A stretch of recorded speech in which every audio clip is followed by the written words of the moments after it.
कर्मणो हि अपि बोधव्यम्। कर्मणो हि अपि कर्मणो हि भूत अपि बोधव्यम्। बोधव्यं च विकर्मणा। बोधव्यं च विकर्मणा। अकर्मणश्च बोधव्यम्। अकर्मणश्च कर्मणश्च बोधव्यम्। बोधव्यम् गहना कर्मणो गतिः। गहना गहना कर्मणो कर्मणो गतिः। कोई वॉलंटियर करेगा ट्रांसलेशन पढ़ने के लिए? ट्रांसलेशन प्रॉपर्ट। हाँ, पढ़िए Mukesh pro.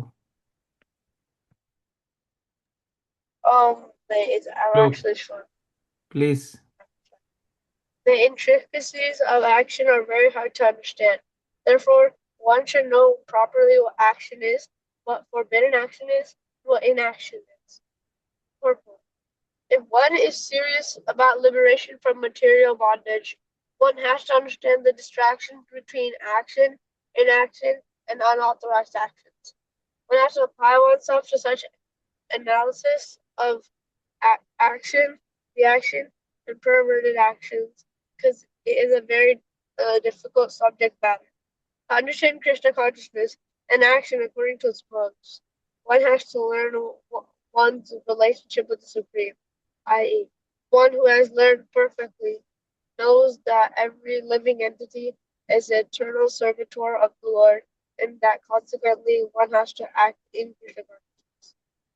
The entire Bhagavad Gita is directed toward this conclusion. Any other conclusion against this consciousness and its attendant actions are vikarmas, or prohibited actions.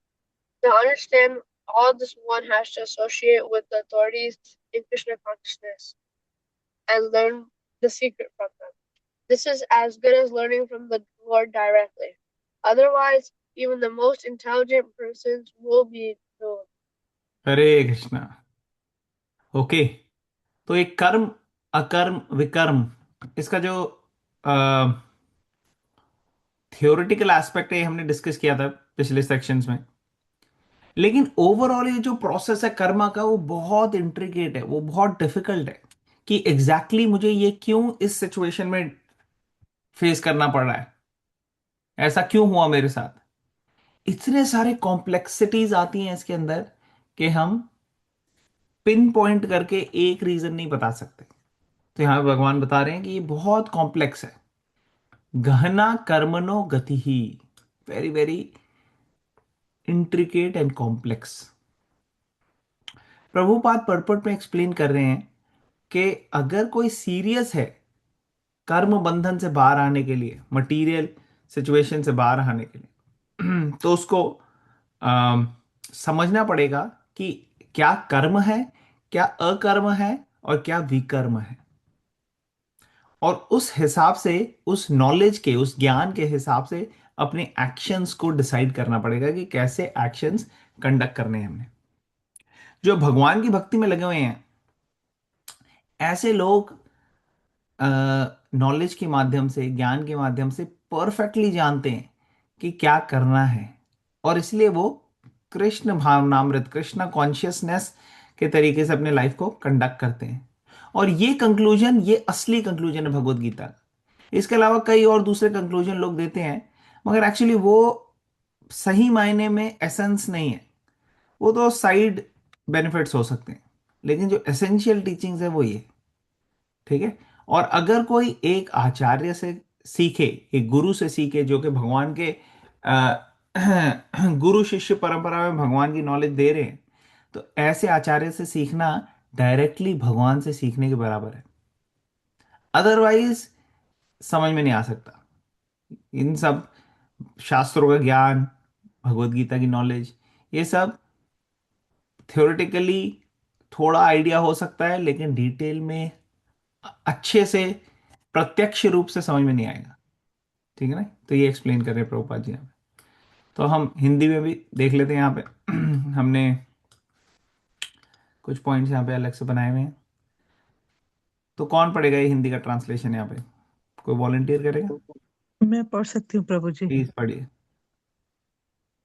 कर्माणो हे अपि बोधाव्यं च विकर्मणा। अकर्माणश्च बोधाव्यं गहनो कर्माणो गति। कर्म की बारीकियों को समझना अत्यंत कठिन है। अतः मनुष्य को चाहिए कि वह ठीक से जाने कि कर्म क्या है, विकर्म निषिद्ध कर्म क्या है और अकर्म क्या है। हरे कृष्ण। हरे कृष्णा, थैंक यू। ओके, तो ये सब चीजें क्या है ये समझना जरूरी है। ये वाली स्लाइड कोई रीड कर सकता है? हाँ, मैं रीड कर सकती हूँ। प्लीज करिए। अनुवाद। कर्म की बारीकियों को समझना अत्यंत कठिन है, अतः मनुष्य को चाहिए कि वह ठीक से जाने कि कर्म क्या है, विकर्म निषिद्ध कर्म क्या है और अकर्म क्या है। तात्पर्य एवं अ, विश्लेषण। श्रील प्रभुपाद के अनुसार कर्म के स्वरूप को समझना सामान्य बुद्धि के परे है। उसके लिए प्रामाणिक गुरु शिष्य परंपरा का आश्रय लेना आवश्यक है। ठीक है ना, जो हमने पॉइंट्स डिस्कस करें वही यहाँ पे हाईलाइट किए। अब कर्म, विकर्म और अकर्म, इसको दोबारा से डिस्कस कर लेते हैं। तो ये स्लाइड कौन पढ़ेगा? मैं पढ़ लूं प्रभु जी। पढ़िए प्लीज। कर्म परिभाषा। शास्त्रों के अनुसार किए गए सकाम कर्म। भाव भौतिक आसक्ति। परिणाम पुण्य संचय एवं स्वर्ग की प्राप्ति। विकर्म परिभाषा। शास्त्रों के विरुद्ध किए गए पाप कर्म। भाव अज्ञान अहंकार और स्वार्थ। परिणाम पाप संचय एवं निम्न योनियों का नरक की प्राप्ति। अकर्म परिभाषा। कृष्ण भावनामृत में किए गए निष्काम कर्म। भावपूर्ण अनासक्ति सक्ति और भगवत भक्ति। परिणाम कर्म बंधन से मुक्ति एवं भगवान के धाम की प्राप्ति। Okay, great. तो अब ये कर्म, विकर्म और अकर्म, जो ये तीन चीजें हैं, इसको अगर हमें सिंपल तरीके से देखना है तो कर्म ऐसी चीजें जिससे हमारे को अम, शास्त्रों में जो इंकरेज किया गया है, रिकमेंड किया गया है कि आप ऐसा करेंगे तो आपको मटेरियल ऑपुलेंसेस, भौतिक जगत में सक्सेस मिलेगी। और लोग करते हैं, बहुत सारे लोग कर्म करते हैं ताकि फल मिले अच्छा। तो इसके लिए जो स्पेसिफिक वर्ड है वो है सकाम कर्म। सकाम कर्म मीन्स ऐसे कर्म जो अच्छे रिजल्ट्स की इंटेंशन से किए गए हों, और वो अच्छा रिजल्ट मीन्स मटेरियल बेनिफिट। तो ये हो गया सकाम कर्म। अब हो गया यहाँ पे सकाम के बाद निष्काम कर्म, वो इससे ऊपर होगा, और अकर्म सबसे ऊपर होगा। निष्काम कर्म ज्यादा सुपीरियर है सकाम कर्म से, और अकर्म जो है वो सबसे हाईएस्ट है। अकर्म मतलब कि हम भगवान की संतुष्टि के लिए कर रहे हैं कर्म, तो ये हमें कर्म बंधन से नहीं बांधेगा। जो कर्म या सकाम कर्म है वो हमें कर्म बंधन से बांधता है। आपने अच्छे कर्म किए, आपने दान दिया, आपने किसी को भूखे को खाना खिलाया, या फिर आपने किसी का इलाज कर दिया, उससे आपको वही चीज बेनिफिट होगा। आपको भी अगले जन्म में कोई चैरिटी दे देगा, या फिर आपको इस सिचुएशन में नहीं आना पड़ेगा कि आप भूखे रहो, या आपकी तबीयत जो है वो ऐसे इस तरीके से खराब हो। तो ये सब बेनिफिट हो सकते हैं, लेकिन आपको फिर भी अगला जन्म लेना पड़ेगा। और अगर आप अगला जन्म लोगे तो फिर उसमें आपको बुरे और अच्छे दोनों सिचुएशन फेस करने पड़ेंगे, क्योंकि हर मटेरियल वर्ल्ड में, हर लाइफ, हर बर्थ हम टेक लेते हैं तो उसमें हमें अच्छे बुरे फेस करने पड़ते हैं। विकर्म ऐसा है जो कि गलत रिएक्शंस दे देता है हमें। ऐसा काम जो हम कर रहे हैं आज, जिसकी वजह से हमें आगे सफर करना पड़ेगा, वो हो गया विकर्म। तो क्यों करते हैं लोग विकर्म? क्योंकि उनको नॉलेज नहीं होती, उनको पता नहीं होता। और दूसरी चीज, क्योंकि वो सेंस ग्रेटिफिकेशन, इंद्रिय तृप्ति से बहुत ज्यादा आसक्त हैं। तो उनको हैबिट है ये करने की, तो वो करते रहते हैं। लेकिन ignorance is not an excuse. अगर मान लीजिए कोई नए शहर में जाता है और वहां पे रेड लाइट क्रॉस कर देता है, कहता है नहीं तो मैं तो यहाँ नया था, मुझे पता नहीं था कि रेड लाइट नहीं क्रॉस करनी, या फिर वहाँ के कोई रूल, लोकल रूल्स है। जैसे किसी कंट्री में राइट साइड में ड्राइविंग होती है, किसी कंट्री में लेफ्ट साइड में ड्राइविंग होती है। आप ऑपोजिट साइड में जाके ड्राइविंग कर जाओ नई कंट्री में और कहो कि मुझे पता नहीं था, तो ऐसा नहीं है कि वो कहेंगे ओ नहीं पता था, नो प्रॉब्लम, आपका चालान नहीं कटेगा। ऐसे नहीं है। वो कहते हैं कि पता होना चाहिए, आपकी रिस्पॉन्सिबिलिटी, आपकी ड्यूटी है, आपको लॉज करने हैं फॉलो हमारी कंट्री के। उसी तरीके से जब हमें ह्यूमन लाइफ मिली है, हमें इस सिचुएशन में डाला है, हमें शास्त्र दिए गए हैं, हमसे ये एक्सपेक्टेशन है कि हम लॉज ऑफ नेचर, जो इस नेचर, इस सृष्टि, इस प्रकृति के जो नियम हैं उसका पालन करेंगे। अगर हम नहीं पालन करते हैं तो हमारे को उसके लिए फाइन देना पड़ेगा, टिकट देनी पड़ेगी। तो वो हो गया विकर्म। विकर्म मीन्स आप जो गलत काम कर रहे हो आप, उसके लिए आपको रिजल्ट मिलेगा उसका। तो कोई अच्छे भी काम करे और बुरे भी करे तो क्या होगा, कट जाएगा अच्छे और बुरे?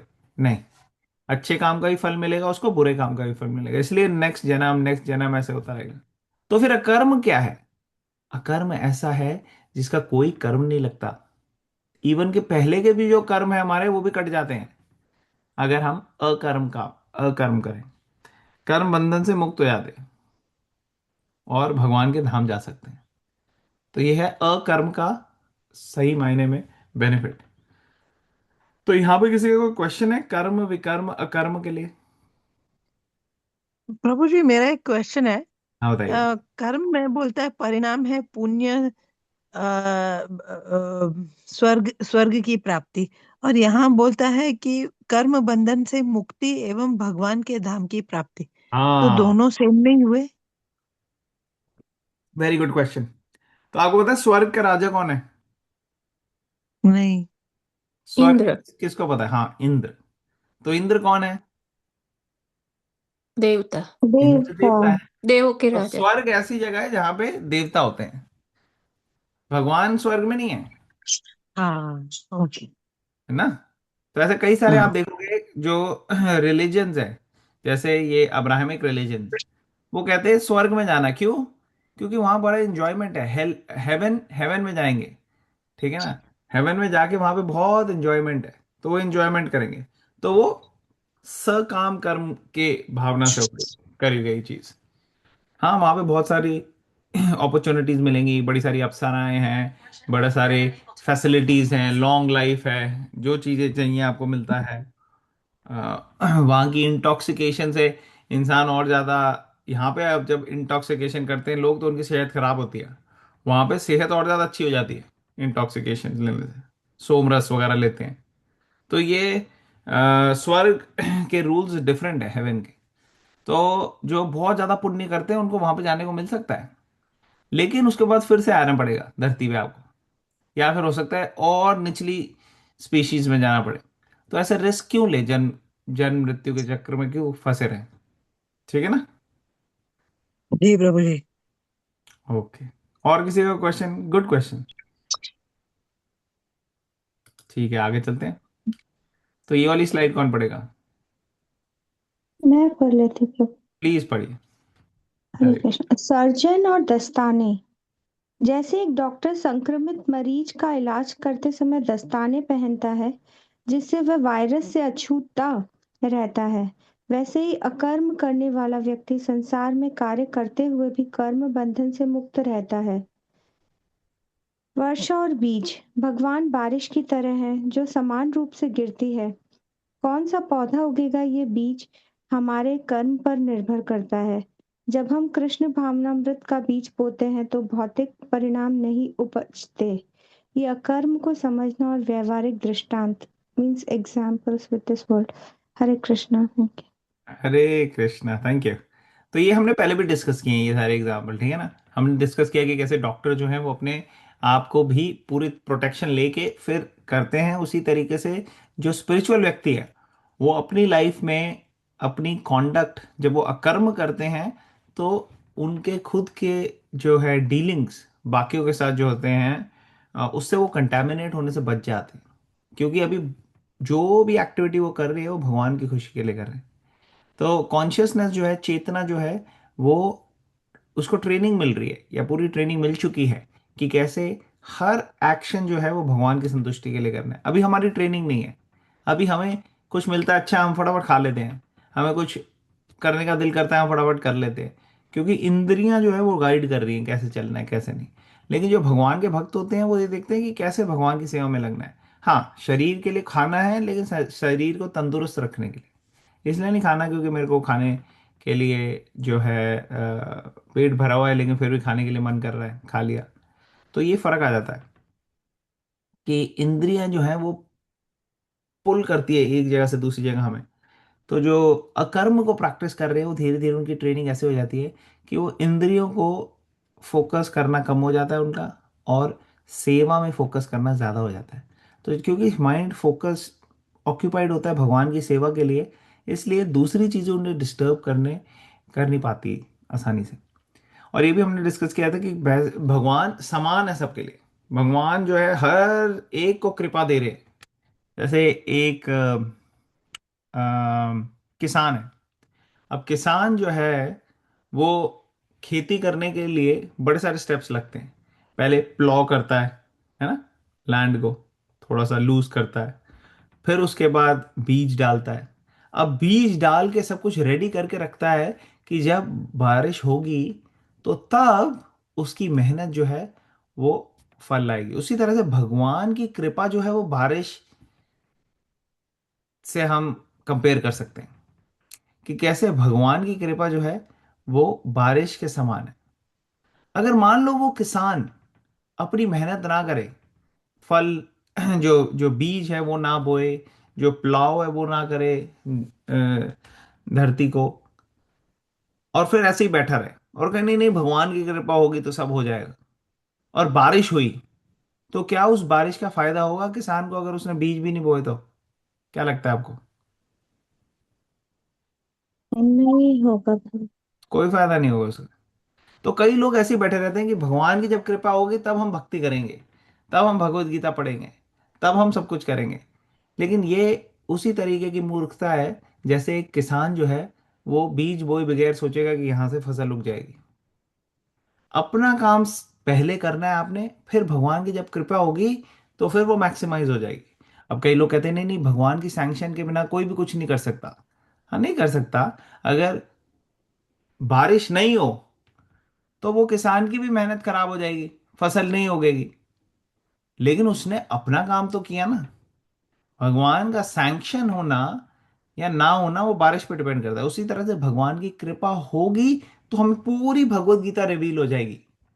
लेकिन भगवान की अगर कृपा ना भी हो तो भी अगर हम प्रयास करेंगे तब वो कृपा आएगी, वरना नहीं आएगी। तो भगवान की बारिश हर जगह हो रही है, भगवान हर एक को कृपा दे रहे हैं। कई लोग जो हैं वो अकर्म करते हैं, अकर्म करते हैं तो इस वजह से उनकी जो भौतिक कर्मों का बीज है वो खराब हो चुका है, तो वो नहीं उगेगा। लेकिन उनका आध्यात्मिक जो जीवन है, जो लाइफ है, स्पिरिचुअल लाइफ, उसके अंदर वो बहुत ज्यादा प्रोग्रेस करेंगे। और उसी प्रकार से हम देखते हैं कि जो मटीरियलिस्ट हैं वो जिस तरीके का बीज बोते हैं उसी तरीके का पौधा मिलेगा उनको। अगर करेला का बोया है तो करेला आएगा, अगर आम का बोया है तो आम आएगा, और अगर वीड्स हैं वहां पे तो वीड्स ग्रो होंगे। तो इसलिए हमें देखना है कि क्या है वहां पे, वही चीज ग्रो करेगी। ठीक है, ये क्लियर हो गया? किसी का कोई कमेंट, कोई क्वेश्चन, कोई पॉइंट? ओके, नेक्स्ट श्लोक पे चलते हैं फिर हम।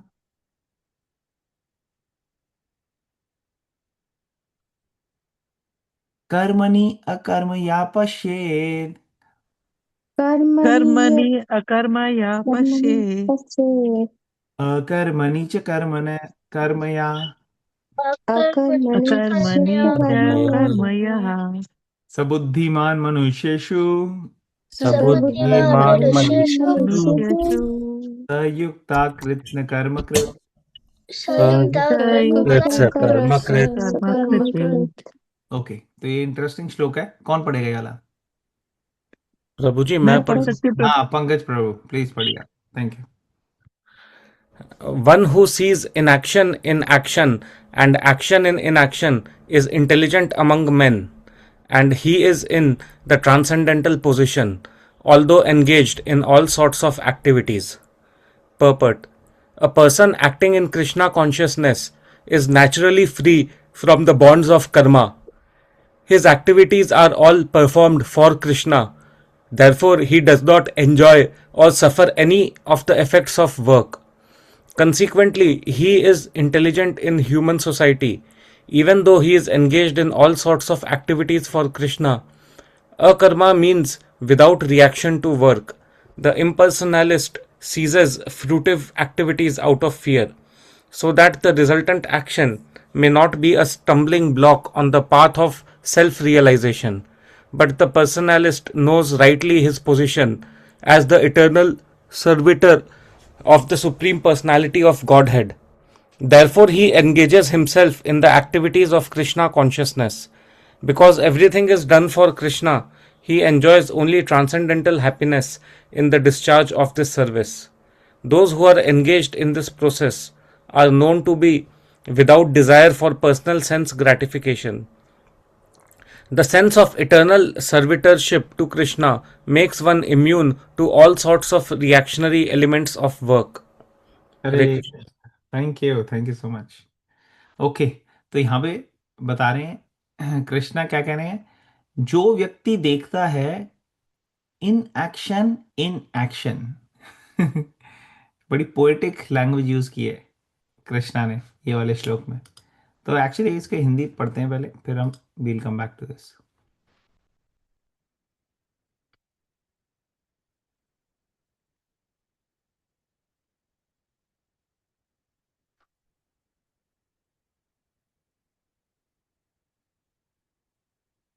ओके, कौन पढ़ेगा, कोई वॉलंटियर करेगा? तो क्या बोले? पढ़िए प्लीज। श्लोक का 18। जो मनुष्य कर्म में अकर्म और अकर्म में कर्म देखता है, वह मनुष्यों में बुद्धिमान है और सब प्रकार के कर्मों में प्रवृत्त रहकर भी दिव्य स्थिति में रहता है। Okay great. तो अब कर्म में अकर्म और अकर्म में कर्म कैसे देखेंगे? तो यहाँ पे ऐसे ये स्लाइड पढ़ लेते हैं, फिर डिस्कस करते हैं। अनुवाद तो हमने ऑलरेडी पढ़ लिया। विरोधाभास का परिचय कौन पढ़ेगा ये? आप कंटिन्यू कीजिए बात। विरोधाभास का परिचय। यह श्लोक भगवत गीता के सबसे गहरे रहस्यों में से एक है।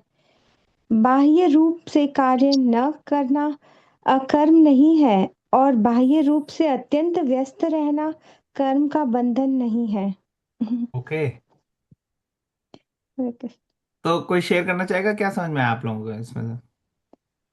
प्रभु जी, मतलब ये इस श्लोक में बोलना चाह रहे, मतलब इट्स, हाँ, जैसा आपने बोला एकदम कॉन्ट्रोवर्शियल श्लोक है कि जो बोल रहे हैं कि मतलब बाहर से हमको लग रहा है कि हम कर्म नहीं कर रहे हैं, फिर भी कर्म कर रहे हैं। मतलब कर्म करते हुए भी अकर्म करना और अकर्म कर में भी कर्म देखता है, मीन्स भगवान का कर्म कर रहा है। किस तरीके से कर्म करना है? तो हमको शरीर चलाने के लिए या भगवान की भक्ति के लिए कर्म तो करना पड़ेगा, बट उसका बेसिक अंदर इंटेंशन क्या है, गोल क्या है, उस पर डिपेंड करेगा कि हम अकर्म कर रहे हैं कि कर्म कर रहे हैं कि विकर्म कर रहे हैं। Yes, correct. तो अब एक एग्जांपल समझते हैं यहाँ पे। जो one who seize in action मतलब कार्य में अकर्म को देखना। अब कार्य में अकर्म को कैसे देखें? जैसे कोई व्यक्ति बहुत ज्यादा एक्टिव है, अपनी चीजें कर रहा है, लेकिन अगर वो सारी चीजें भगवान के लिए कर रहा है, तो इवन तो he is in action but actually वो अकर्म है। तो अकर्म हो गया इनएक्टिविटी। इनएक्टिविटी क्यों है? क्योंकि उसका कोई रिजल्ट नहीं आएगा, आपको कार्मिक रिजल्ट नहीं आएगा। तो भगवान यहाँ पे ये कह रहे हैं कि जो व्यक्ति समझता है इस कॉम्प्लिकेटेड कॉम्प्लेक्स प्रोसेस को, वो जानता है कि भगवान का भक्त जो है वो बहुत ज्यादा एक्टिव है, सेवाओं में कई चीजें कर रहा है, मंदिर बन रहे हैं, बहुत ज्यादा भगवान के लिए प्रसाद आ रहा है जो लगा के लोगों में बांटा जा रहा है, पूरा ऑर्गेनाइज हो रहे हैं, फेस्टिवल्स, बुक्स लिखी जा रही हैं, बुक्स डिस्ट्रीब्यूट हो रही है, तो ये बहुत सारी एक्शंस हैं। लेकिन क्योंकि इससे कोई कर्म नहीं लगेगा, इसलिए वो इनएक्शन है। कोई एक्टिविटी नहीं है कार्मिक स्केल पे अगर देखें तो। कर्मा का स्कोर क्या हुआ? 0। कोई कार्मिक स्कोर नहीं बना आपका। That is great. क्योंकि स्पिरिचुअल एडवांस व्यक्ति जो है वो कर्म अर्जित नहीं करना चाहते। वो चाहते हैं कि हम भगवान की सेवा करें, और उससे ऑटोमेटिकली जो कर्म अर्जित हुए भी हैं पहले के इतने सारे लाइफ टाइम्स में, वो भी कट जाएंगे। और दूसरी तरफ अब देखते हैं नेक्स्ट लाइन क्या थी। One who seize action in action. Action in action का क्या मतलब है? आप बैठ के एक जगह सोचो, ध्यान लगा रहे हो, आप मेडिटेट कर रहे हो, तो एक तरीके से आप ज्यादा एक्टिव नहीं हो, इनएक्शन है आपका, इनएक्टिविटी है। लेकिन माइंड एक्टिव है, और माइंड सोच रहा है कि अभी मैंने जाके पिज्जा खाना है, मैंने कपकेक खाना है, मैंने ये ऑफिस में ये करना है, इससे मेरे को और पैसे आ जाएंगे, इससे। तो ये आपकी एक्टिविटीज चल रही हैं। तो यहां पे क्या हुआ? एक्शन इन एक्शन आ गया। आप सोच रहे हो कैसे आपकी सेंसेस ग्रेटिफाई होंगी, कैसे आप और ज्यादा सेंस ग्रेटिफिकेशन कर पाओगे। इसका मतलब आप कार्मिक बंधन में बंधने के लिए पूरा प्लानिंग चल रहा है आपका। और वही अगर आप सोच रहे हो भगवान की सेवा के लिए, तो आप अकर्मा कर रहे हो। तो इसलिए ये दोनों फर्क आ जाता है कि एक है आप देखने में तो एक्टिव हो, लेकिन अंदर से कॉन्शियसनेस है भगवान की सेवा, तो अकर्मा हो गया। लेकिन दूसरी स्टेज में आप बिल्कुल इनएक्टिव हो, लेकिन माइंड ही माइंड जो है वो बहुत एक्टिव है सेंस ग्रेटिफिकेशन के लिए। ठीक है ना? तो ये हो गया action in inaction, in action in action. किसी को कुछ समझ तो नहीं आ गया? बड़ा मुझे कंफ्यूजन हो गया। कंफ्यूजन हो गया कंफ्यूजन ना? इसमें तो नहीं, मुझे समझ आपने बहुत अच्छे से समझा, लेकिन ये श्लोक तो दोनों के लिए ही बोल रहा है कि वो पर्सन इंटेलिजेंट है, बुद्धिमान है, और वो मतलब अपने कर्मों में नहीं, प्रवृत्त रह के ये भी दिव्य स्थिति रहता है। नहीं, ये दोनों के लिए नहीं बोल रहा है। ये कह रहा है जो मनुष्य ऐसा देखेगा, वन हु सीज, जो मनुष्य देख के समझ लेता है कि ये एक्शन इन इनएक्शन है या inaction okay in action. Okay, ठीक अच्छा है वो ना? देखना। Okay, thank you Prabhu. Okay. और किसी को कुछ समझ तो नहीं आ गया? प्रभु जी वो ये टाइम्स के हिसाब से वो एक बोलते हैं ना कि इंग्लिश में थोड़ा इन लोग ने कुछ चालू किया कि when you are doing the services, जैसे अभी आप गरीबों में कुछ बांट रहे हो, तो leave your camera at home. ऐसा तो हम्म। कुछ नहीं है कि आप सबको दिखाओ मत, अपना कर्म करो, चुपचाप अपना कर्म करो। और कर्म में जरूरी नहीं है आपको सामने से कुछ लग जाए या कुछ लाइक्स मिल जाए या आप फेमस हो जाओ, बस अपना कर्म करो। हाँ, लाइक सब्सक्राइब शेयर मत करो साथ साथ। हाँ, कीप क्वाइट, अपना कैमरा वहीं छोड़ के आओ और अपना काम करते चलो वाला हिसाब। Correct correct. तो वो, वेरी सिमिलर उस लाइंस पे ऐसा लगता है मुझे। हाँ, नहीं, आपने बहुत अच्छा पॉइंट रेज किया है यहाँ पे। तो ये जो आप बता रहे हैं ना, ये डिफरेंस है सकाम कर्म और निष्काम कर्म में। दो जो कर्म है उसके अंदर दो हैं। यहां पे हमने जनरली फोकस किया सकाम कर्म में। अब सकाम कर्म क्या होता है? जब हम काम करते हैं और हमें इच्छा होती है रिजल्ट की, वो हो गया सकाम कर्म। काम मीन्स डिजायर। डिजायर को पूर्ण करने के लिए आपने जब काम किया, वो हो गया सकाम कर्म। उसमें यह है कि आपने चैरिटी दी कि मेरे को नाम होगा, या मेरे को उसका कोई बेनिफिट होगा बाद में, अगले जन्म में, या फिर मेरी फोटो आएगी, या फिर मेरे सब्सक्राइबर्स बढ़ जाएंगे। तो ये सारे के सारी जो चीजें हैं, ये हो गई सकाम कर्म।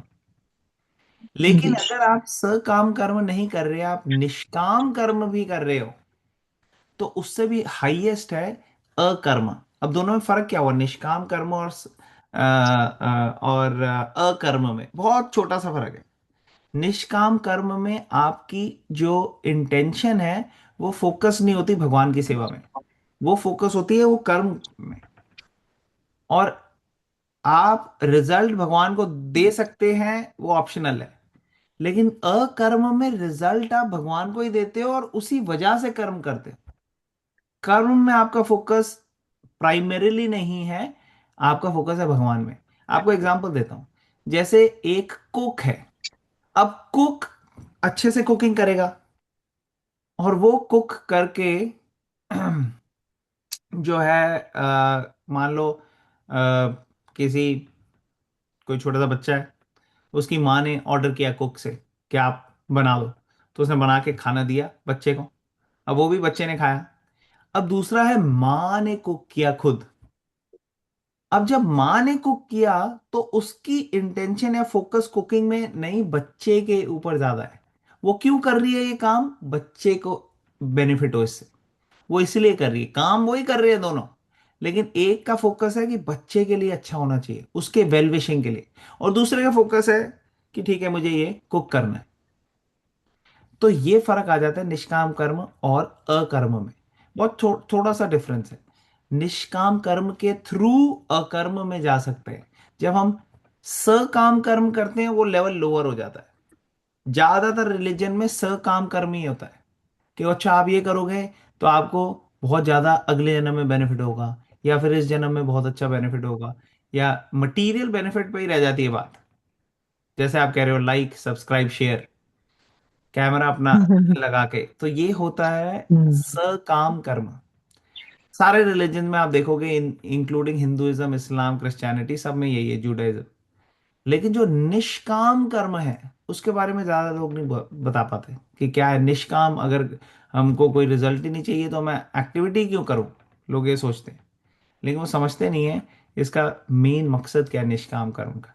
निष्काम कर्म का लेवल होता है कि सेटिस्फैक्शन को अचीव करना, और एडवांस करना, और हाईएस्ट लेवल पे भगवान के लिए काम करना।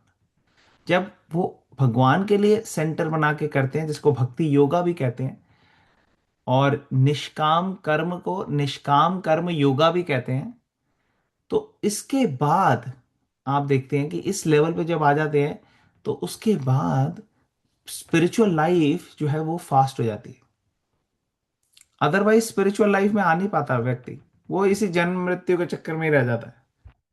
इस जन्म में कोई मुस्लिम बनेगा, हिंदू बनेगा, क्रिश्चियन बनेगा, वो हेट करेगा दूसरे रिलीजन से, और फिर अगले जन्म में वो उसी रिलीजन में बर्थ हो सकता है उसका, क्योंकि वो उसी रिलीजन के बारे में सोच रहा था। कोई मुस्लिम है, वो सोच रहा है नहीं हिंदुओं को मैं मारूंगा मारूंगा मारूंगा, वो इतना हिंदुओं के बारे में सोचता है अगले जन्म में उसको हिंदू बन जाता है, एंड वाइस वर्सा। तो बेसिकली पॉइंट क्या है कि ये साइकिल जो है ना, बर्थ और डेथ की, इसके ऊपर आने की, इससे बाहर आने के लिए प्रयास नहीं लोग कर रहे हैं। लेकिन अगर कोई फोकस करता है नहीं मेरे को भगवान की सेवा के लिए करना है, मुझे जन कल्याण के लिए करना है, मुझे ऐसी सेवा करनी है कि मैं भगवान का जो स्पार्क है लाइफ का, वो हर व्यक्ति में देख रहा है, वो हर मनुष्य में देख रहा है, हर लिविंग एंटिटी में देख रहा है, तो वो किसी को कष्ट पहुंचाने के लिए वो आतुर नहीं होता। वो कहता है मैं लोगों का भला ही करूं। वो अपने लिए चाहे इनकन्वीनियंस हो जाए मेरे लिए, लेकिन बाकियों के लिए इनकन्वीनियंस मिनिमाइज रखता है। तो ये इंटेंशन होते हैं। ठीक है माता जी, does it answer your question? जी प्रभु जी। ओके, और कोई कुछ शेयर करना चाहेगा इस कॉन्टेक्स्ट में? ओके, तो यहाँ पे फिर से वही चीज एक्सप्लेन हो रही है। ये स्लाइड कौन पढ़ सकता है? आप पढ़ेंगे यानी? हाँ। प्लीज कर्म पढ़। में अकर्म, ब्रह्म व्यवहार, सक्रिय बनाम निषिद्ध, कर्म में अकर्म। ब्रह्मा रूप से व्यक्ति अत्यधिक व्यस्त दिखता है, लेकिन भीतर से वह भगवान की प्रसन्नता के लिए कार्य कर रहा है। कोई कर्म बंधन नहीं बनता। शुद्ध कृष्ण भावनामृत। अकर्म में कर्म, ब्रह्म रूप से व्यक्ति सन्यासी की तरह विशिष्ट दिखता है, लेकिन मन ही मन इंद्रियांग रहा है। यह मिथ्याचार है और भयंकर कर्म बंधन बनाता है। हरे हाँ, कृष्ण। हरे कृष्णा। तो मिथ्याचार मीन्स प्रिटेंडर, ठीक है ना? तो वो प्रिटेंड कर रहा है कि देखो मैं कितना एडवांस हूं, मैं एक जगह बैठ के कर लेता हूँ, मेडिटेट, ध्यान लगा देता हूँ, मन पूरा इंद्र तृप्ति में। तो ये हमने डिस्कस किए दोनों, तो हम इसमें ज्यादा टाइम नहीं लगाएंगे, आगे चलते हैं। अब अर्जुन की स्थिति में, अब अर्जुन कैसा था? तो ये स्लाइड कौन पढ़ेगा? मैं पढ़ती प्रभु जी। पढ़िए सरिता माता जी। अ, व्यवहार्य उदाहरण कुरुक्षेत्र का। युद्ध, मिथ्या त्याग, अकर्म में कर्म। जब अर्जुन ने युद्ध छोड़कर संन्यास लेने का विचार किया तो वह निश्चय तो दिखता, लेकिन वह निर्णय स्वार्थ और मोह पर आधारित था। यह बंधन का कारण बनता। विशुद्ध कर्म, कर्म में अकर्म। जब अर्जुन ने भगवान श्री कृष्ण के निर्देश पर भयंकर युद्ध किया तो वह कर्म में अकर्म बन गया। बाहर से वह योद्धा थे, पर भीतर से पूर्णतः अनासक्त थे। अच्छा, 1 मिनट मैं ये डिस्कस कर लेता हूँ, फिर आगे चलते हैं। तो ठीक है। अगर अर्जुन कहते हो नहीं मैं छोड़ के जा रहा हूं सब, और कृष्णा कहते हैं यस वेरी गुड, तो कोई कहता है भाई ये तो अकर्म कर रहा है, क्योंकि अब कोई कर्म नहीं कर रहा, वो आराम से बैठेगा, अपना संन्यास वगैरह ले लिया इसने, कह रहा है मैं जंगल चला जाऊंगा, तो ये तो बढ़िया है, अकर्म हो जाएगा। लेकिन कृष्णा कह रहे नहीं नहीं, ये अकर्म नहीं होगा, ये एक्चुअली विकर्म की स्थिति में चला जाएगा मामला, पाप लगेगा इसको। और अगर युद्ध कर रहा है तो कहेंगे ये तो कर्म लगेगा इसको, युद्ध कर रहा है, इतने लोगों को मार रहा है ये अर्जुन। कृष्णा कह रहे नहीं, ये अकर्म है, क्योंकि ये धर्म की रक्षा के लिए कर रहा है, अपनी सेंस ग्रेटिफिकेशन के लिए थोड़ी कर रहा है युद्ध, धर्म के लिए कर रहा है, भगवान के मर्जी के अनुसार कर रहा है, तो इसलिए ये एक्चुअली अकर्म है। तो यहां पे हम देखते हैं कर, इन एक्शन, इन एक्शन मतलब एक्शन कर रहा है वो, लेकिन फिर भी वो इन एक्टिविटी ही मानी जाएगी। उसका स्कोर कितना हुआ कर्मा का? स्कोर 0 ही रहा। ठीक है, क्लियर है? क्लियर हो गया सबको? किसी का कोई डाउट? जी प्रभु जी। प्रभु, हाँ, यस सरिता माता जी, आप कंटिन्यू करो, लास्ट फिर डिस्कस करते हैं। शील प्रभुपाद का निष्कर्ष। कृष्ण भावनामृत में कार्य करने वाले की को यह स्पष्ट ज्ञान होता है कि वह स्वयं करता नहीं है, बल्कि भगवान का नित्य दास है। हाँ, करता नहीं है हम भगवान की हम्म, कृपा के ऊपर डिपेंडेंट है, और हमारा कार्य क्या है? भगवान की सेवा। और कैसी हमारी कॉन्स्टिट्यूशनल पोजीशन क्या है? जीवेरा स्वरूप होए कृष्णेरा नित्य दास। जीव का स्वरूप क्या है? कि वो कृष्ण का नित्य दास है। तो कोई कहेगा दास, दास वास नहीं बनना मुझे, मुझे तो बनना है बॉस, बॉस बना दो मुझे। एक्चुअली दास की जो परिभाषा हम मटेरियल वर्ल्ड में देखते हैं कि सर्वेंट जो है वो एक्सप्लॉइटेड है, और सर्वेंट जो है उसको कुछ ज्यादा मिल नहीं रहा। भगवान का दास ऐसा नहीं होता। भगवान का दास ऐसा होता है जो प्रेम से भगवान की सेवा करता है, और प्रेम से, क्योंकि वो भगवान की सेवा करता है और उसकी एक्सपेक्टेशन कुछ नहीं है, वो कहता है कि मेरे को तो सर्वेंट की तरह रखो। भगवान के हृदय में केवल उस व्यक्ति के लिए जगह है, और किसी के लिए नहीं। वो भगवान को एक तरीके से प्यार के के जो ये बहुत ही अप्रोप्रिएट मेथड है प्रेम का, उससे वो बांध लेता है भगवान को। जैसे यशोदा माई, भगवान जो बड़े बड़े योगी, बड़े बड़े ज्ञानी, बड़े बड़े महान लोग जो है, वो भगवान को नहीं पकड़ पाते, लेकिन यशोदा माई जो कि एक लेडी है, काउहर्ड, ग्वाल कम्युनिटी उनकी है, गाय का ध्यान रखने वाली, वो ऐसी कोई तपस्या नहीं कर रही कि वो माउंटेन में है, पहाड़ों में, वो जाती हैं कृष्णा को और पकड़ लेती हैं, डांटती हैं, बांध देती है। तो ये किस लिए?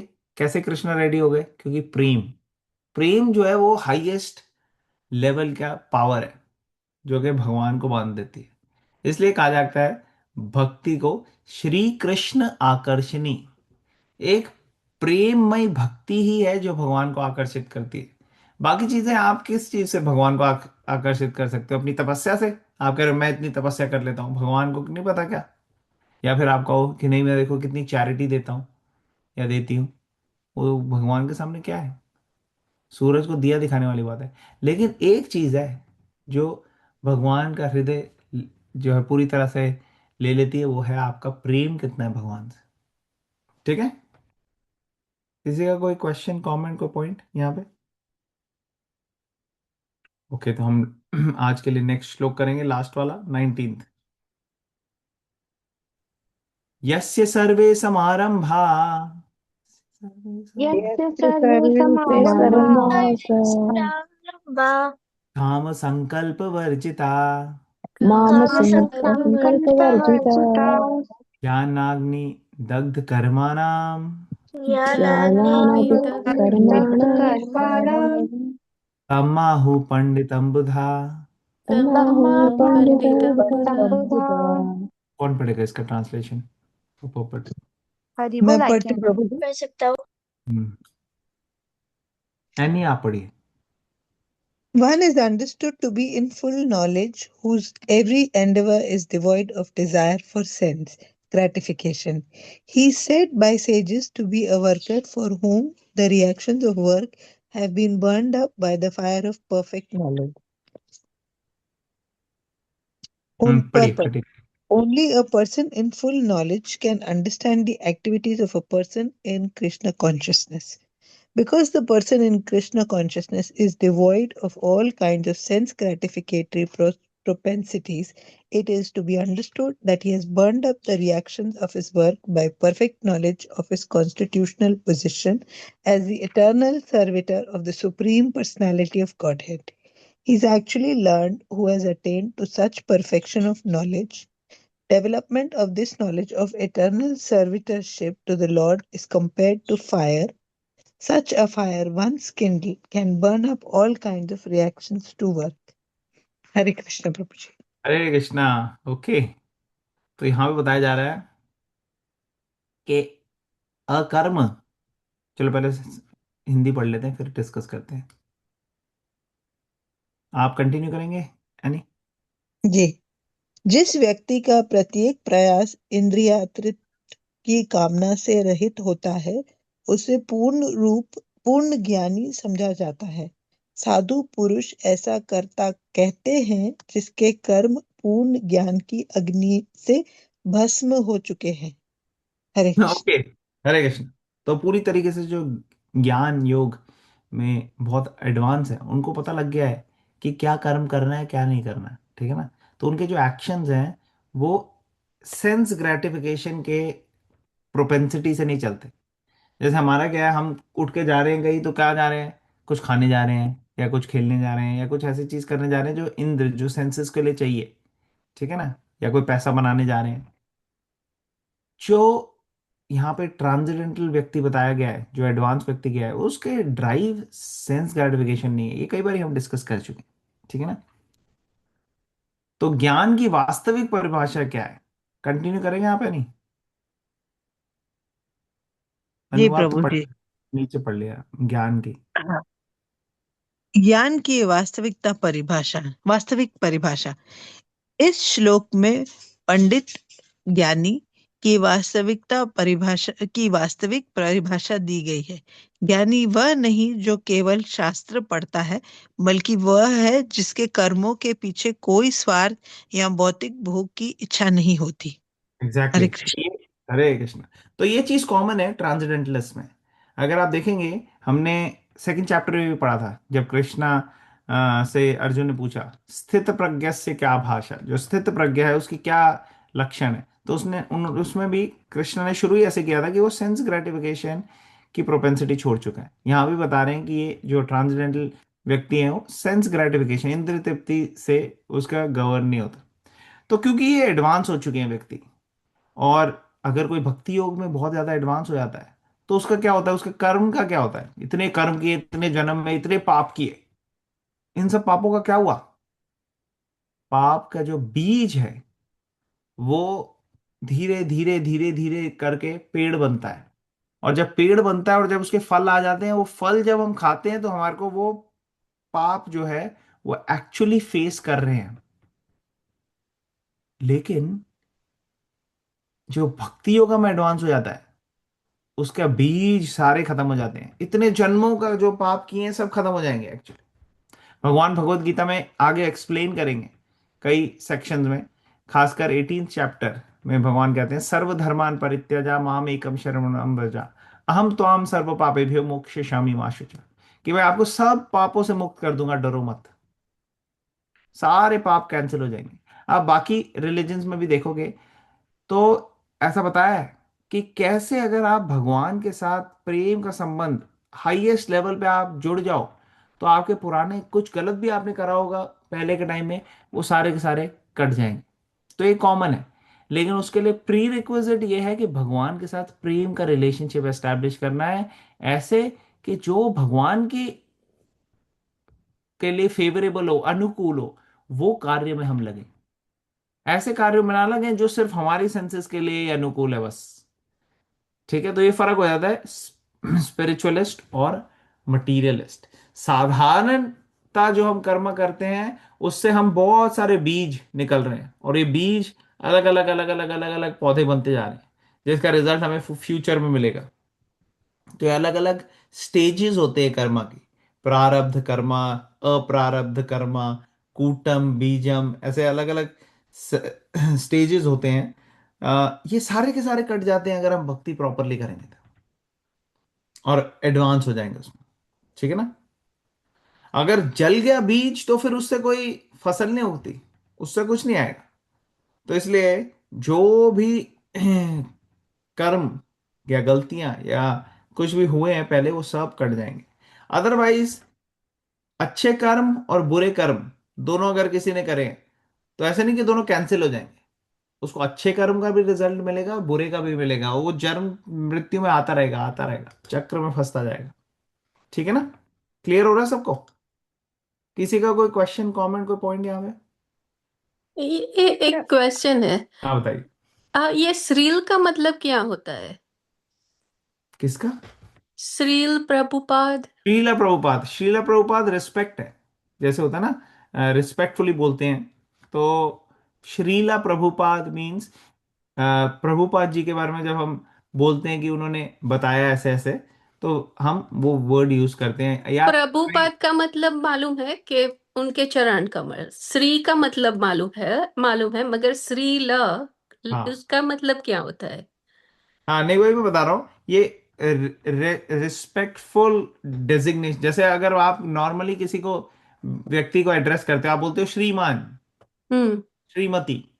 तो वैसे जब हम्म, हम आचार्य को एड्रेस करते हैं तो हम बोलते हैं श्रीला। श्रीला, ओके। ठीक है ना। और प्रभुपाद का मतलब एक्चुअली ये है कि ऐसे व्यक्ति जो प्रभु भगवान के चरणों में, प्रभु के पाद में, ये प्रभुपाद जो हैं वो भगवान के चरणों में बैठे रहते हैं, उनके चरणों में सेवा करते रहते हैं, तो इसलिए वो प्रभुपाद हो गए। ओके, ठीक है। ठीक है ना। तो महान आचार्यों को ऐसे टाइटल दिया जाता है। ओके, हरे कौन बोलेगा ये वाला? प्रभु जी, अच्छा ठीक है, बाद में पूछ। हाँ नहीं, पूछिए, क्वेश्चन पहले पूछ लीजिए फिर ये पढ़ते हैं। प्रभु जी वो मैं पूछ रही थी कि आप जैसे बता रहे थे ना कि प्रारब्ध कर्म और ये सब वो हम्म। आगे आएंगे, कि हाँ मतलब लाइक। वो हम अलग से डिस्कस करेंगे। ओके प्रभु जी। मैं पढ़ूं प्रभु जी? प्लीज पढ़िए। श्रील प्रभुपाद का दृष्टिकोण। मशीन के पुर्जे का दृष्टांत। पूर्ण ज्ञानी व्यक्ति मशीन के एक पुर्जे, पार्ट ऑफ अ मशीन की तरह कार्य करता है। पुर्जे का अपना कोई स्वतंत्र स्वार्थ नहीं होता, वह केवल पूरी मशीन के महान उद्देश्य में सहयोग करता है। सेकंड, शाश्वत स्वरूप की पहचान। जब एक व्यक्ति ये जान लेता है कि वह भगवान का नित्य दास है, जीवेर स्वरूप है कृष्णेर नित्य दास, तो वह इस जगत का स्वामी बनने या भोगने की प्रवृत्ति त्याग देता है। इसका परिणाम तीसरा, उसका प्रत्येक कार्य केवल श्री कृष्ण की प्रसन्नता के लिए होता है, जिससे भौतिक जगत में उसका कोई कर्म बंधन रिएक्शन नहीं बनता। हरे हरे कृष्ण। कृष्ण। आजकल आप देखोगे ना, लोग बड़े ज्यादा डिससेटिस्फाइड हैं। आपने देखा है, बहुत ज्यादा स्ट्रेस में है, बहुत ज्यादा परेशानी में है। तो इसके लिए एक माइंडसेट शिफ्ट करने की जरूरत है। तो क्या माइंडसेट शिफ्ट करना है? माइंडसेट ये शिफ्ट करना है कि अगर हम सेंस ग्रेटिफिकेशन या एक्सपेक्टेशन के लिए हम काम करते रहेंगे और वो एक्सपेक्टेशन नहीं मीट होगी, तो हम दुखी रहेंगे। तो फिर क्या करें? हम अपने एक्टिविटीज के अंदर स्पिरिचुअलिटी ऐड करें। कैसे? ये स्पिरिचुअल लाइफ जिए जब, जिसमें हम भगवान को स्पेस दें। और भगवान को अगर ऑलरेडी हम स्पेस दे रहे हैं तो भगवान को सेंटर की स्पेस दें। अगर हम भगवान को अपनी लाइफ का सेंटर बनाएंगे तो भगवान आपको सेंटर बनाएंगे अपना। ठीक है ना। और उसके लिए कॉन्शियसनेस क्या होती है? ह्यूमिलिटी की कॉन्शियसनेस होती है। अभी क्या है, मटेरियल वर्ल्ड में सब सोचते हैं मैं सेंटर पे होना चाहिए, लेकिन जो भक्त है वो कहता है भगवान सेंटर में होना चाहिए। जो मटेरियल लाइफ में है व्यक्ति वो कहता है मैं बॉस होना चाहिए, लेकिन जो स्पिरिचुअल लाइफ में व्यक्ति वो कहता है मैं तो भगवान का अंश हूं, मैं part and parcel of God. भगवान जो है वो अनंत, वो जो है पूरे इनफाइनाइट है, और मैं इनफाइनाइटेसिमल हूँ, बहुत ज्यादा छोटा हूँ। ठीक है ना। तो फिर क्या रोल है मेरा? कोई रोल ही नहीं है क्या? इसका मतलब मैं तो बहुत छोटा हूं, कोई रोल ही नहीं। बहुत ज्यादा इंपॉर्टेंट रोल है आपका। भगवान की नजरों में आप बहुत बड़े हो, आपका रोल बहुत ज्यादा इंपॉर्टेंट है। जैसे एक पूरी मशीन है, और एक मशीन का एक पार्ट भी अगर अलग हो जाए मशीन से तो वो अच्छा नहीं रहता। उसी तरह से भगवान से भी हम अलग हो गए हैं तो ये भगवान को अच्छा नहीं लग रहा। भगवान चाहते हैं कि हम उनके साथ रहें, तो इसलिए हम एक मशीन के पार्ट की तरह भगवान के पूरे होल प्रोसेस के अंदर जुड़ सकते हैं। और क्योंकि हम पार्ट है इसलिए हमें बहुत ज्यादा प्राउड होने की जरूरत नहीं। हमारा कॉन्स्टिट्यूशनल पोजीशन है भगवान की सेवा करना एक दास के रूप में।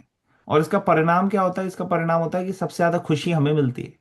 हम जब भगवान की सेवा करते हैं तो भगवान को जितनी खुशी मिलती है उससे ज्यादा खुशी हमें मिलती है, क्योंकि ये हमारी कॉन्स्टिट्यूशनल पोजीशन है, ये एक्चुअल हमारी नेचर है। इसलिए हमें हमेशा एक्टिव रहना अच्छा लगता है। हमें रिलेशनशिप डेवलप करना अच्छा लगता है लोगों से। अगर आप देखो किसी का रिलेशनशिप नहीं होता, वो फेसबुक पे या इंस्टाग्राम पे इसी पे रिलेशनशिप बनाने के लिए ढूंढते रहते हैं, क्योंकि रिलेशनशिप जो है वो फ्रक्टिफाई करती है हमारे को।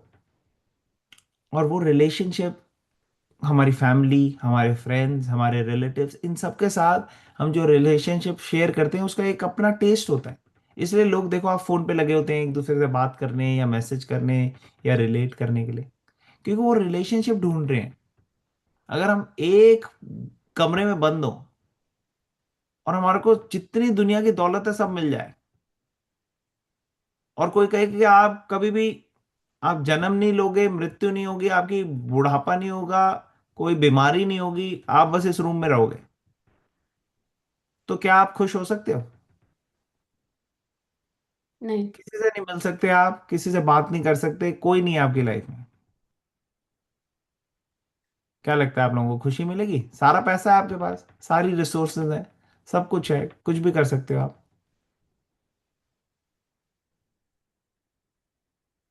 सेटिस्फैक्शन मिलेगी किसी को?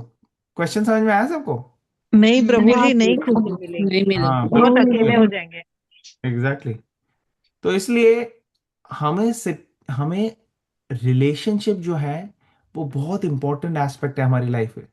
इसीलिए पीछे एक जगह प्रभुपाद एक्सप्लेन भी कर रहे थे कि कई इम्पर्सनलिस्ट है, वो सोचते हैं नहीं सारे कर्मों को जीरो कर लो, सारे कर्मों को जीरो कर लो, बस बैठ के आप पूर्ण जो ये भ्रमण है या जो ये शक्ति है, परमात्मा है, उन पे आप मेडिटेट करते रहो पूरे टाइम।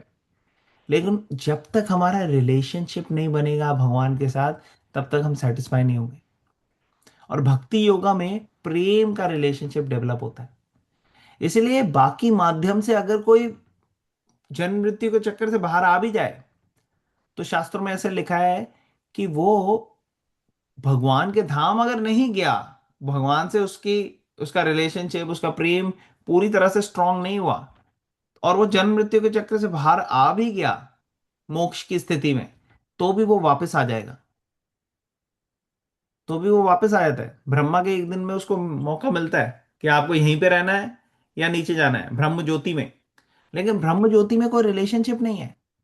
वहां कोई रिलेशनशिप ना होने की वजह से वो इसी तरीके से है कि जन्म मृत्यु, ज्वरा व्याधि नहीं है आपके पास, आपके पास सारी फैसिलिटीज है वहां पे, लेकिन किसी के साथ रिलेशनशिप नहीं है आपका। तो वहां पे संतुष्ट नहीं रहता व्यक्ति, वहां पे आनंदित नहीं होता। वहां पे सत और चित तो हो गया। सत मीन्स इटर्नल रियलाइजेशन हो गई उसको, चित मतलब नॉलेज भी हो गई उसे, लेकिन आनंद की पूर्ति नहीं होती वहां पे। इसलिए वो दोबारा से जन्म लेते हैं फिर। और भक्ति योगा में जो करते हैं, भगवान के साथ रिलेशनशिप इतना स्ट्रांग होता है, भगवान के साथ प्रेम का आदान प्रदान इतना स्ट्रांग होता है कि वो सीधा भगवान के धाम में चले जाते हैं और उनको फिर दोबारा कभी आने की जरूरत नहीं होती। भगवान भगवत गीता में बताएंगे कि कैसे एक बार जो मेरे धाम आ जाता है वो फिर दोबारा जन्म नहीं लेता। ठीक है ना? क्लियर? किसी का कोई क्वेश्चन यहाँ पे, यहाँ तक जो हमने डिस्कस किया? ओके, तो हम जस्ट कंक्लूड कर लेते हैं यहाँ पे। ये स्लाइड कौन पढ़ेगा? प्रभु जी मैं मैं पढ़ बस सकती हूँ एक प्रभु जी। ओके। सॉरी सॉरी सॉरी, आप पढ़िए सुची जी। नहीं, मैं पढ़ नहीं क्वेश्चन, रही, मैं हाँ बोल रही हूँ कि पूछो। प्रभु जी तो मतलब कर्म करना है, भक्ति कर्म करके ही करना है। तो कुछ लोग बोलते हैं कि मतलब वही आप जैसे बोल रहे थे कि मेडिटेशन, श्वासों पे ध्यान करो, मतलब या पर कर्म तो करना ही पड़ेगा, इस दुनिया में आए हैं तो। एग्जैक्टली, तो 6 चैप्टर में भगवत गीता में कृष्णा ये लेकर आएंगे, श्वासों पे ध्यान करो और ये सब चीजें। और फिर अर्जुन जब ओके। जवाब देंगे तो अर्जुन कहते हैं कि ये प्रैक्टिकल नहीं है मेरे लिए कि मैं जंगल में चले जाके ये सब चीजें करता रहूं।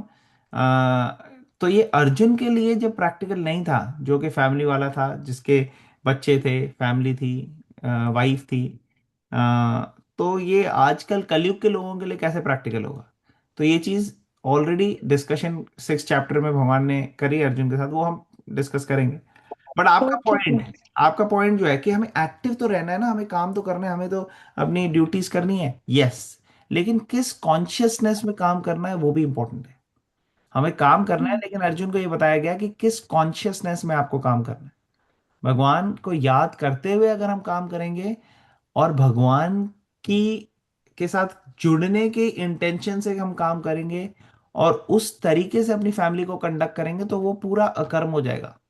आपको कोई हम्म। कर्म नहीं लगेगा, आपकी फैमिली को भी कोई कर्म नहीं लगेगा, और सारे कर्म जो है वो, उससे आप बाहर आ जाओगे। अदरवाइज इस मटेरियल वर्ल्ड में हर स्टेप पे डेंजर है। प्रहलाद महाराज हम्म। कहते हैं भागवतम में, पदम पदम यद विपदाम, कि हर पद पे ऐसा ऐसा ऐसी धरती है यहाँ पे कि हर जगह, हर स्टेप पे डेंजर है, डेंजर एट एवरी स्टेप। तो इसलिए हम अगर मटेरियल वर्ल्ड में रहेंगे तो कहीं ना कहीं हमारे को सफरिंग होगी ही होगी, दुख आएगा ही आएगा।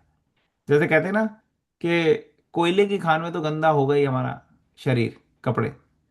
तो इसलिए हम जब मटेरियल वर्ल्ड में आ गए, मटेरियल वर्ल्ड को बोला है दुखालयम अशाश्वतम।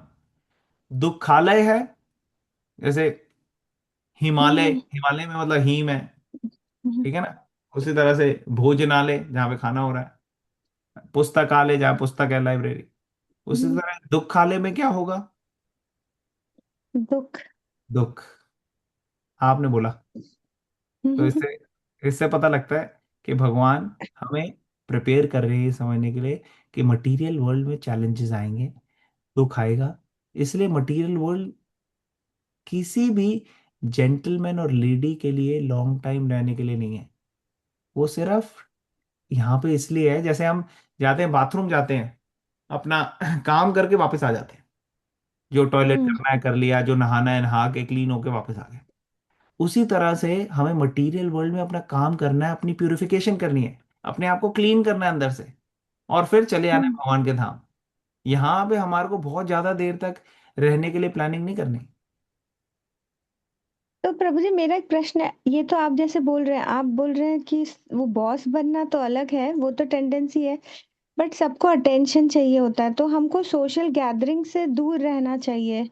मतलब जब तक अगर सत्संग में जाए तो अच्छा है, या सेम लोगों के विचारधारा, नहीं तो सोशल गैदरिंग या ऐसी जगह जाते हैं जहाँ हम दूसरे मतलब कुछ भी दूसरी बात होती है, तो बेटर है कि टू स्टे देयर लेस, मतलब कम रहें। हाँ, तो देखो नहीं अलग तो अलग स्टेजेस होती है हमारी डेवलपमेंट की। किसी स्टेज में जैसे एक व्यक्ति है, वो 20 सिगरेट पीता है रोज, वो डॉक्टर के पास चला जाए। या फिर कोई व्यक्ति है जो 6 ग्लास पीता है विस्की के रोज, वो चला जाए डॉक्टर के पास। डॉक्टर जनरली ये नहीं कहेंगे आप बिल्कुल छोड़ दो, क्योंकि डॉक्टर को पता है यार ये मुश्किल हाँ। होता है, ये सडनली नहीं छोड़ा जा सकता, इतनी हैबिट हो जाती है। तो वो धीरे धीरे आपको इंकरेज करेंगे कि ठीक है, आपने 6 ग्लास लेते हो, आप 4 पे आ जाओ, 4 से 3 पे आ जाओ, धीरे धीरे कर करके फिर छोड़ने की बात करते हैं। तो उसी तरह से मटेरियल वर्ल्ड में भी हमारे इतने जन्म से हैं हम कि सडनली हो सकता है हमारे लिए मुश्किल हो। कई सारे रिलेशनशिप, जैसे मैंने कहा कि रिलेशनशिप्स सबको, रिलेशनशिप की हंगर है। तो हम्म, हमारा एक रिलेशनशिप कहीं पे है, अब हम, जब तक दूसरा रिलेशनशिप उससे ज्यादा स्ट्रांग नहीं होगा ना, पहले वाला रिलेशनशिप छोड़ के हमें पूरी तरह से सेटिस्फैक्शन नहीं मिलेगी। इसलिए बेटर हम्म, है कि हम दूसरा रिलेशनशिप स्ट्रेंथन करें, एसोसिएशन डिवोटीज का लें, हम टेम्पल जाएं, हम रीडिंग करें भगवत गीता भागवतम, ऐसे रिले इनके सब के साथ जब हमारा रिलेशनशिप स्ट्रांग होगा, जब भक्तों के साथ हम करेंगे एसोसिएट, तो ऑटोमेटिकली हम देखेंगे कि हमारी जो टोटल सेट ऑफ पीपल है जिनसे हम एसोसिएट कर रहे हैं, मिल रहे हैं, वो धीरे धीरे ग्रेजुअली चेंज हो जाएगा। और भगवान से अगर हम प्रार्थना करते हैं कि भगवान हमें गाइड करें, भगवान हमें हेल्प करें, तो भगवान वैसे ही अरेंजमेंट करेगा हमारी लाइफ। हम्म, हम्म। तो बट प्रभु जी, बॉडीली जो ब्लड रिलेशंस है वो तो कभी नहीं छोड़ सकते ना हम, mummy papa, like mother in law, father in law, kids. हाँ देखो, छोड़ने की बात तो ये है कि हाँ, कुछ छोड़ना भी मीन्स हमारे, लाइक ठीक है, वो तो हमको उनकी ड्यूटी करनी है, बट उसमें भी भगवान को देखना है। हाँ नहीं, आई मेरा गॉट पॉइंट ये इट। था कि हाँ, छोड़ना मैं ना। समझ गई कि धीरे धीरे एकदम से हम कुछ भी सब छोड़ नहीं सकते। जैसे अब बच्चों को बर्थडे पार्टी में भी ले जाना पड़ेगा, वहां चार लोगों से मिलेंगे, सब इस्कॉन या कृष्णा के भक्त नहीं होंगे, मतलब ठीक है। करेक्ट तो करेक्ट। कैसे डील करना है? Thank you Prabhu ji, I got it. हाँ नहीं, थैंक यू, वेरी नाइस। तो मैं यही पॉइंट बोल रहा था कि देखो, छोड़ना नहीं छोड़ना तो ये तो कृष्णा के ऊपर होता है, भगवान के ऊपर होता है। कई रिलेशनशिप ऐसे होते हैं जो आप मेंटेन रखना चाहो फॉर एवर, लेकिन किसी ना किसी कारण से नहीं होते मेंटेन, ठीक है ना। कहीं ना कोई ना कोई सिचुएशन आ जाती है। बट अपनी तरफ से ये याद रखना है हमें कि एक डिवोटी जो है वो हमेशा ग्रेटफुल रहता है। अगर मान लो किसी ने कभी आप हमारी हेल्प करी, चाहे वो फैमिली हो, फ्रेंड हो, पेरेंट्स हो, तो उनकी तरफ ग्रैटिट्यूड जो है डिवोटी का हमेशा रहता है। वो हम्म, ग्रैटिट्यूड नहीं अपना छोड़ता। युधिष्ठिर महाराज के साथ इतना सब हुआ पांडवों के साथ, लेकिन फिर भी वो ग्रेटफुल थे कौरव किंगडम के, भीष्म के, द्रोणाचार्य के, इवन धृतराष्ट्र के। धृतराष्ट्र ने उनके साथ क्या क्या नहीं करा, फिर भी वो ग्रेटफुल थे युधिष्ठिर महाराज। तो डिवोटी हम्म, जो है वो हर एक के साथ ग्रेटफुल रहता है, लेकिन वो अपना टाइम समझता है बहुत प्रेशियस है। तो वो टाइम हम्म, को ऐसे यूटिलाइज करता है जैसे वो भगवान के लिए मैक्सिमाइज कर सके, और बाकी चीजों के लिए उतना कर सके जितना नेसेसरी है। बाकी हम्म, चीजों में बहुत ज्यादा इंजॉयमेंट ना ढूंढ के, कृष्णा के साथ जो रिलेशनशिप है उसमें इंजॉयमेंट एक्चुअल जो है उसको एक्सपीरियंस करने की कोशिश करना, ये डिवोटी का प्रायोरिटी हो जाता है। Thank you Prabhu ji, Hare thank you very Krishna. Much, Hare Krishna, great. Okay, और किसी का कोई रिफ्लेक्शन? यस एनी, तो आप ये पढ़ेंगे लास्ट स्लाइड? जी प्रभु जी। निष्काम कर्म योग का मार्ग। बोध, अवेयरनेस। कर्म, विकर्म और अकर्म के सूक्ष्म अंतर को समझना। शास्त्र सम्मत दिशा की पहचान करना। दृष्टि, मिथ्य त्याग को छोड़कर कृष्ण भावनामृत में संकृत सक्रिय होना। कर्म में अकर्म को रहस्य को देखना। मुक्ति, लिबरेशन, ज्ञान की अग्नि से स्वार्थ को पूर्ण भस्म करना और भगवान के शुद्ध दास के रूप में कार्य करना। हरे कृष्णा। हरे कृष्णा। तो जो तीन श्लोक हमने पढ़े, वो तीन श्लोक को यहाँ पे ऐसे एक्सप्लेन किया गया है कि पहले जो हमने 17th 18th और 19th पढ़े, 17th में अवेयरनेस, कर्म विकर्म और अकर्म के बारे में। फिर उसका जो विजन है, जो 18 श्लोक में, कि कैसे देखता है एक बुद्धिमान व्यक्ति, जिसमें हमने देखा action in in action in action in action वाला। और फिर कैसे जो भी कर्म है वो सारे कट जाते हैं और लिबरेशन का मार्ग बन जाता है। तो ये हो गया 19 श्लोक का जो हमने लास्ट देखा था, जिसमें सारे सीड भी बर्न्ड हो गए। अब हम देखते हैं प्रहलाद महाराज की स्टोरी, हमने डिस्कस करी थी लास्ट टाइम, कि कैसे प्रहलाद महाराज की वजह से उनकी पूरी फैमिली को बेनिफिट हुआ, लेकिन प्रहलाद महाराज ने अपने फादर के साथ जो रिलेशनशिप है उसको निग्लेक्ट नहीं किया। वो रिस्पेक्टफुली अपने फादर के साथ डील करते थे। इवन तो फादर जो था वो बहुत राक्षसी प्रवृत्ति का था, वो मार रहा है अपने बच्चे को, लेकिन उसकी मृत्यु के बाद भी प्रहलाद महाराज उसके हितैषी ही रहे, उसके वेलविशर ही रहे। उन्होंने कहा आप इनको जो है अच्छा डेस्टिनेशन दे दो, आप इनको मोक्ष दे दो। तो इसी तरह से हम देखते हैं कि कैसे प्रहलाद महाराज के खुद के कर्म तो कट ही गए थे, पूरी फैमिली के भी कट गए थे। ये बेनिफिट होता है प्योर डिवोशन का। तो अगर हम कृष्णा के साथ रिलेशनशिप एस्टैब्लिश कर रहे हैं तो बाकी सारे रिलेशनशिप को बेनिफिट ही होगा। चाहे आपके पेरेंट्स हैं, चाहे आपके रिलेटिव्स हैं, वो सबको बेनिफिट होगा अगर आपके साथ, आपका भगवान के साथ प्योर डिवोशन का रिलेशनशिप होता है। ओके, तो लास्ट स्लाइड है ये। कौन पढ़ेगा? नहीं, आप कंटिन्यू करेंगे? जी। हम्म। अपने प्रत्येक कर्म को भगवान श्री कृष्ण की प्रसन्नता के लिए अर्पित करें। यही पूर्ण ज्ञान है, यही सच्ची स्वतंत्रता है। हरे कृष्णा। हरे कृष्णा कृष्णा कृष्णा कृष्ण हरे कृष्ण हरे हरे, हरे राम राम राम हरे राम हरे। राम हरे हरे हरे। हरे।